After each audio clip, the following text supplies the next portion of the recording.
Hello, beautiful people. Welcome back to our Andy Warhol series. This is part two. And, maybe there'll be a part three. I just don't know. We'll see how much he gabs. But everything he says is wonderful. Thank you, Andy, for remaining. Thank you, Erik, for being here too. I love you, darling. He's like, I am just really enjoying this. He has popcorn. Oh, and Lauren Martini, she is just a wonderful medium, etc. I mean, it's almost like you're speaking in his voice, his intonation. It's kind of cool. I let him pop in. I could tell. That's really cool. All right, Andy, what is your advice for artists nowadays that want to make money with their artwork? So that might explode. He puts his head back and laughs. Ha! Everybody's a starving artist. There's very limited, spots to be that one. There's only going to be one Andy Warhol. So please, nobody ever try to be like me. Be like you. As long as you are like you and you are following your path, success, whatever success means to you, then he says we should use the word abundance. Then abundance will come to you, whatever it needs to be for you at that moment in time. So if it is technology, go technology. If it is old-fashioned classical, painting, go that way. Whatever resonates with the artist will resonate with your audience. He also wants to put yourself out there. The one thing that artists miss is marketing. What did I do? I became a model. Whenever Andy left the newspapers, I just threw on a new outfit and blew up the scene. You have to impact. You have to make a splash.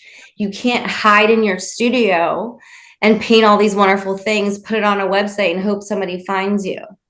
You have to put yourself out there. You have to be seen. It is uncomfortable. Yes. However, if this is your passion, we all have to learn how to be uncomfortable and how to put ourselves out there so that we can get the abundance that we need, because people need to see what you guys are creating. Don't hide. Put it out there. Right. Put it loud. Put it big. Be obnoxious. Do whatever you have to do to get it out there. Okay. And I think it's really important to do your art without the objective of money being in your mind, right?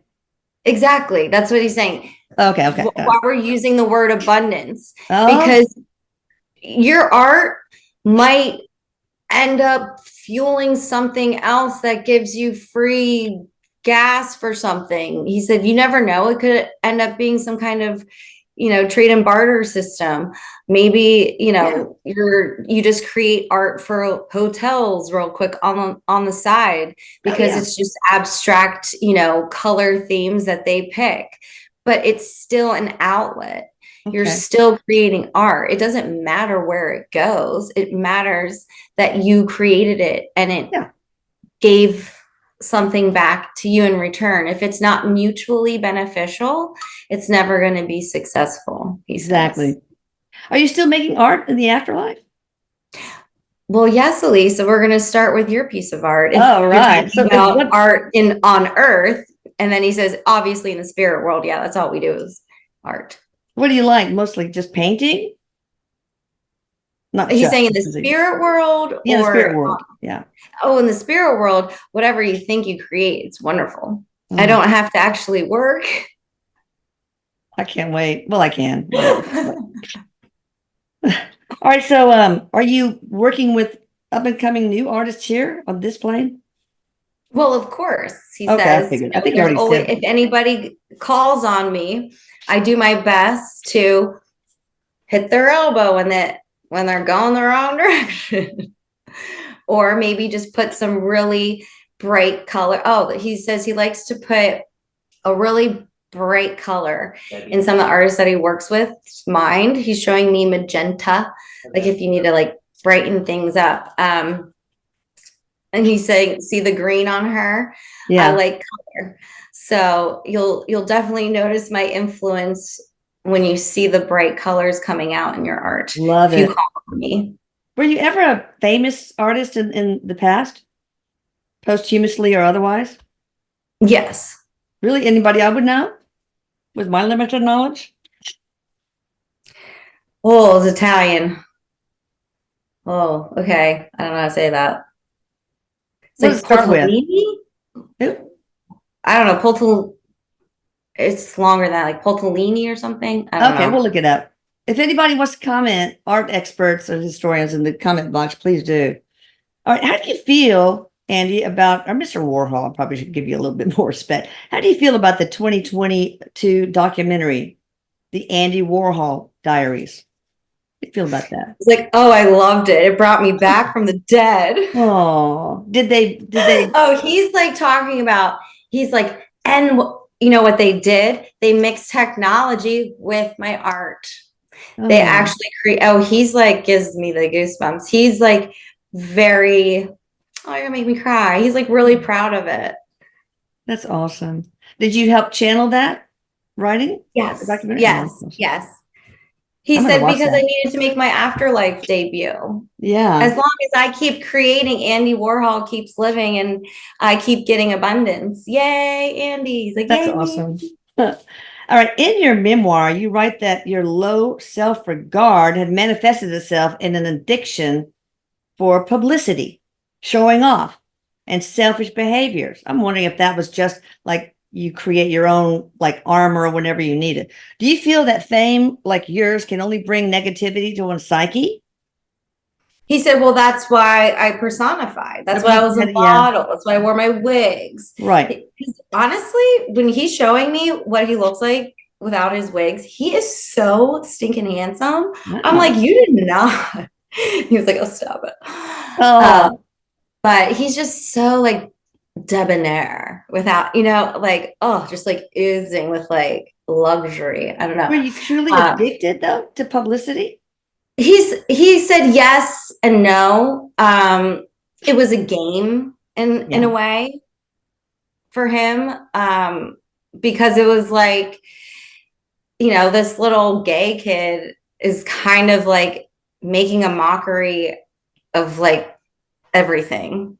yeah. And so it was fun for him in a way. He says, I mean, I can see where people could view that as a detrimental thing, but honestly, our society is so fucked. We need detriment to it. Okay, good. I like that. Was any part of creating art though therapeutic for you? I'm sure it was. Oh yeah, all of it. That was Yeah. that. If it wasn't for art, he said, well, it wasn't for art, I would have hung myself a long time, like early. Oh, oh my God. So, did you have a bad self-esteem and maybe art helped Oh as a yes, therapy for yes. you?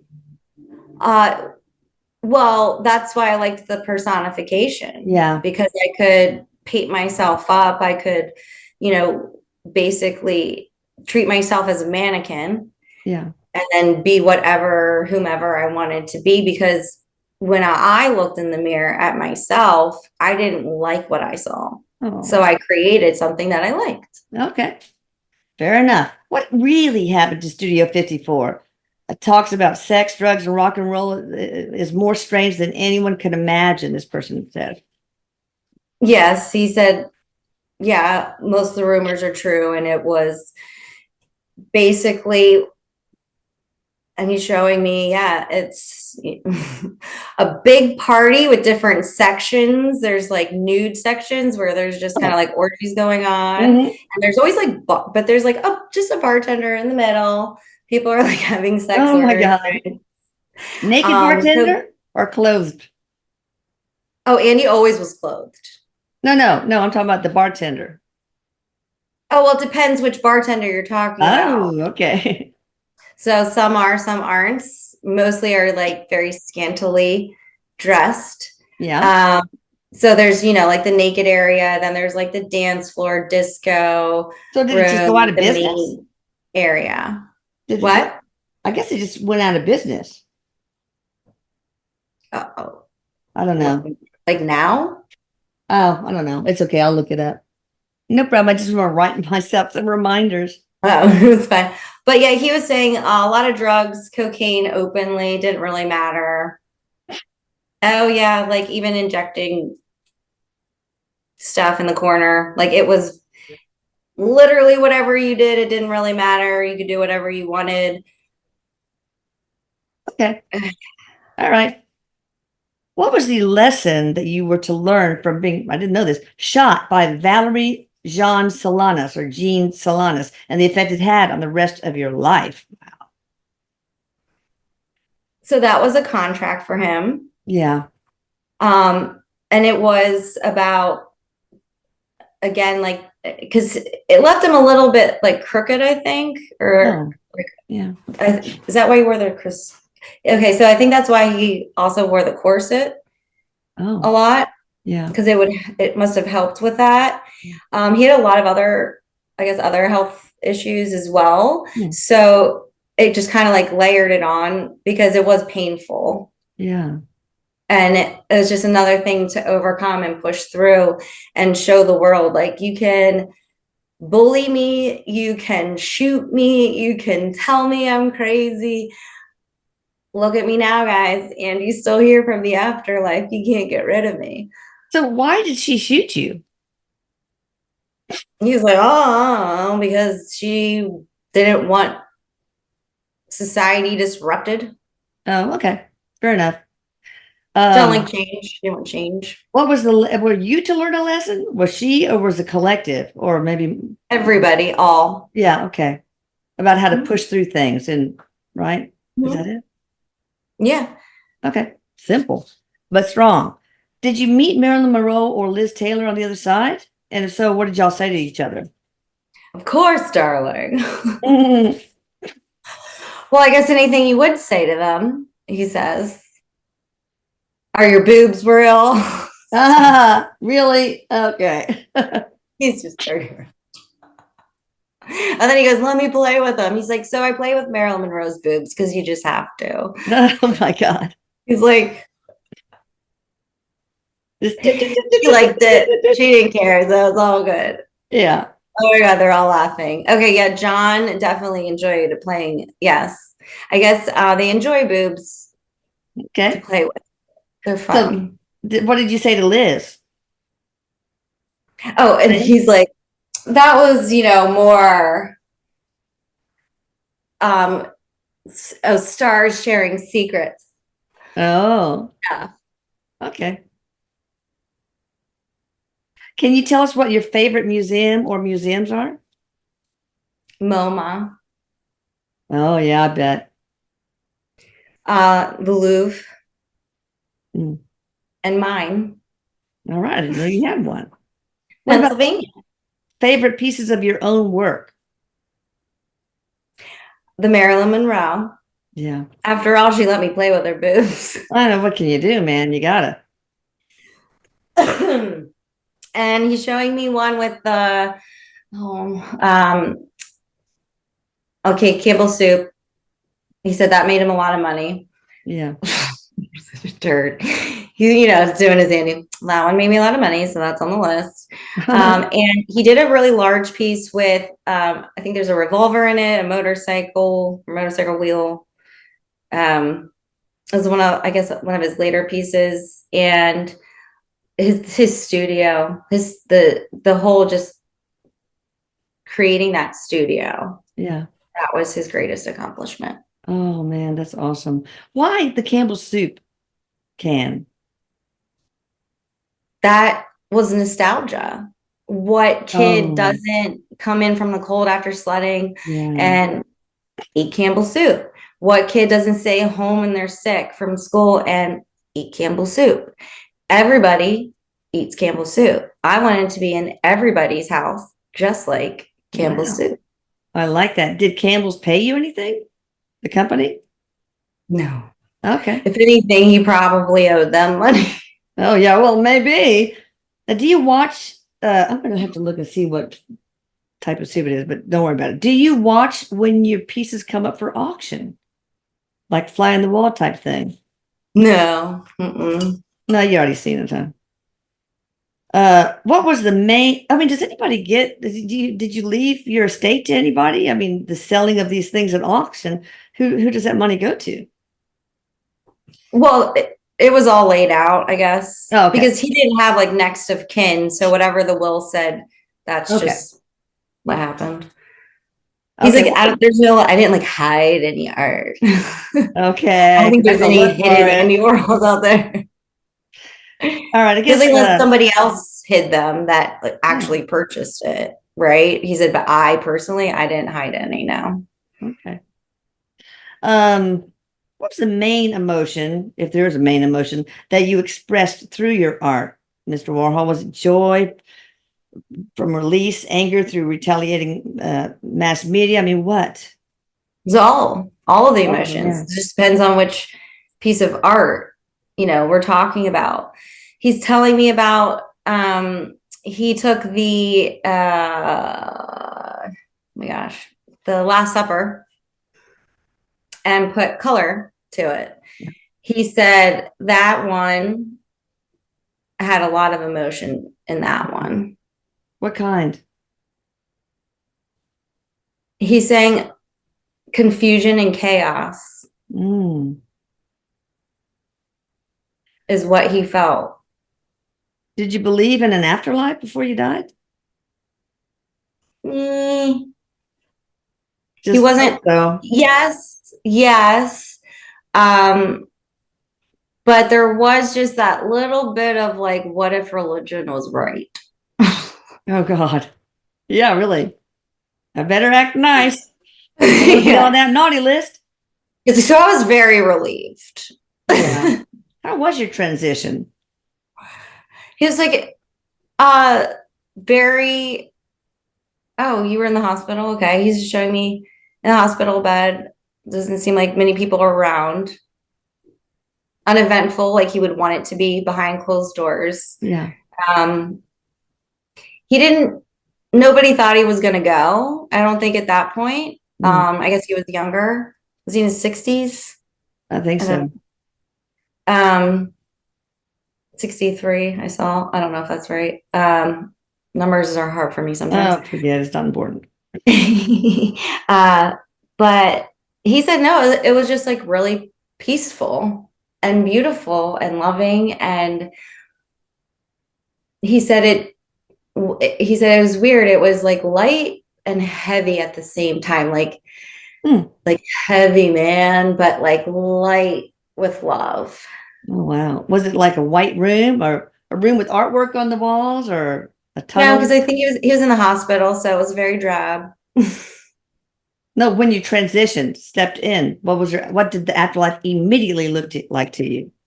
Oh, it was okay. So, oh, you're gonna show me? Okay, here we go. So it's all bright white. And then he's like still in his gown and he's, oh my gosh, it's like Wizard of Oz garden, kind of like when she Oh, walks through into like the color section of Wizard of Oz. And oh, oh, yeah. okay. So John and Jen must have passed before him. And so his guys met him there. Oh, His mom and other relatives or people that are like relatives. And then he looked down, he said, oh my God, what am I doing, guys? And he's seeing his gown and he's like, no. And he like got himself dressed. And then yeah. they walked down his little yellow brick road. And he went on to his life review that he was very confident he was going to nail. Yeah. Nailed it. I crushed it. All right. What was your childhood like? Were you raised in a religious family or was it a very He difficult says, childhood? okay, so immediately everything is in black and white, is what he's showing me. Almost like old photographs of him growing up very poor in Pittsburgh. So he's like Steel Town, just always gray and gloomy and raining or snowing and very, I don't know if they were Polish, I think maybe. Could be. So I think they were his parents may have been immigrants. It was just like it was just a hard upbringing. They didn't have a lot of money. And then he was born in the 20s. So The depression came after that, and Yeah. war. And he just kind of focused on getting out. That was his Yeah. goal. Just like, Good. just get out.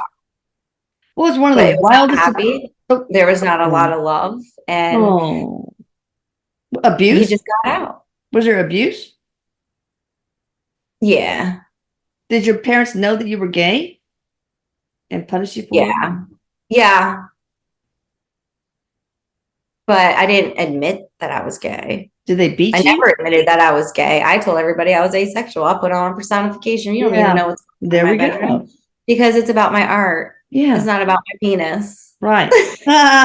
Love it. He said, but if you want to make it about my penis, I know I can you make it do. about my penis. Jam and John probably want to also. So, did they beat you? Or Oh yeah. I mean, it was the 20s. I mean, everybody got beat. I got switched, you oh know. yeah. I know. Me too. What was one of the wildest events you witnessed at the Chelsea Hotel? I don't know anything about that. 3 more questions after this. Oh God. Okay. Mm. So he's getting off the elevator with like a couple drunk people, right? And there is a woman in a blue velvet dress with bright red hair and like a white fur thing over her with like spread eagle getting orally pleasured by a man. Oh, okay. So there you go, guys. All Thanks. right. We Thanks for have that it. image. We have it on good authority. All right. So we asked artists in another lifetime. Yes. How many lives are you on the earth now, reincarnated?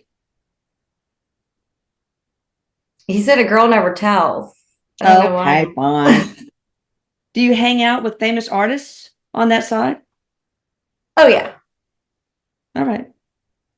What else do you want to share with us, my lovely, lovely Andy Warhol? And Eric, if you want to ask a question. Okay, so for Andy's just like opening his arms up, just like you guys, like I just want you all to know I love you all. I Oh, accept love you you. all. Even if you hate me, I love you so much Oh, more. And he's just spreading out, just wants everybody to know how much that he loves them. And he wants to thank everybody that helped him get where he is. He wants to thank you, Elisa, and Erik for giving him a platform so that he can still be heard and his message is still yeah. so relevant now. And he wants to encourage all of the young artists to push the boundaries. He said, I pushed it with a silk screen. Imagine what you can do with all your computers and technology. He said, Yeah. push that boundary. He said, I want to see the spectrum light up. So you're saying just keep pushing the boundary and the spectrum just gets richer in between. And that's So really his message. if Yeah. an artist can artists, up and coming artists call on you for help? Absolutely. Please do. He said, the great thing about being over here, I can be everywhere at one time. So just let me know. Yeah. Call on me. I asked Erik, is there anything that he wanted to ask Andy? And Erik has a microphone.